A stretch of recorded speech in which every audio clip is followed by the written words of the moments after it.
भारतीय reserve bank ने RBI ने इस साल रेपो दरों में 100 बेसिस पॉइंट की कटौती की है, जिस वजह से ये अटकलें लगाई जा रही हैं कि जुलाई में होने वाली अगली समीक्षा में पब्लिक प्रोविडेंट फंड यानी पीपीएफ की ब्याज दर 7% से नीचे जा सकती है। कुछ एक्सपर्ट्स का तो ये भी कहना है कि सरकारी बॉन्ड की गिरती यील्ड और ब्याज दर तय करने के फॉर्मूले इस कटौती की ओर इशारा कर रहे हैं।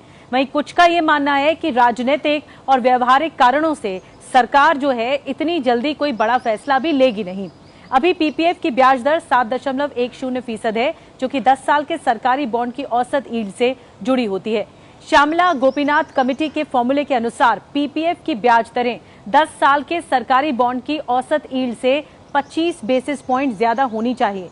अभी ये यील्ड करीब 6.325% है, जिससे हिसाब लगाकर पीपीएफ की दर लगभग 6.575% बनती है, मौजूदा दर से 52.5 बेसिस पॉइंट कम। स्क्रिप्टबॉक्स के फाउंडर्स और सीईओ अतुल शिंगल ने कहा कि आरबीआई द्वारा 2025 में कुल बेसिस पॉइंट की कटौती के बाद अब सभी की नजर स्मॉल सेविंग स्कीम की जुलाई तिमाही की ब्याज दरों पर है। उन्होंने निवेशकों को ये सलाह दी है कि संभावित कटौती से पहले ही मौजूदा दरों पर निवेश कर लें।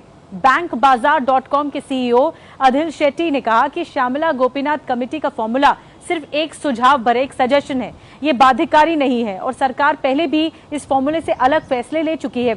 उन्होंने ये भी कहा कि पीपीएफ एक ऐसा सेविंग विकल्प है जो खास करके मिडिल क्लास या फिर रिटायरमेंट प्लानिंग करने वालों में काफी लोकप्रिय ऑप्शन है। ऐसे में अगर ब्याज दरों में अचानक से कटौती की गई तो लोग औपचारिक बचत चैनल छोड़ सकते हैं या ज्यादा जोखिम वाले विकल्पों की ओर रुख कर सकते हैं, जिससे वित्तीय समावेशन जो होता है, जिसे फाइनेंशियल इंक्लूजन कहा जाता है, इसे नुकसान पहुंच सकता है। इसीलिए सरकार धीरे धीरे जो इंटरेस्ट रेट है वो घटा सकती है। पीपीएफ की ब्याज दरों में सालों से उतार चढ़ाव देखा गया है। फिलहाल ये दर 7.1% प्रतिवर्ष है और ये अप्रैल 2020 से अब तक जस की तस बनी हुई है। ब्याज की गणना हर महीने होती है, लेकिन इसे सालाना आधार पर खाते में जोड़ा जाता है। 1986 से 1999 तक पीपीएफ पर सबसे ऊंची ब्याज दरें 12% थी। इसके बाद ये धीरे धीरे घटती चली गई। 2000 में 9.5%, 2003 में 8%, 2017 में 7.9% हो गई थी।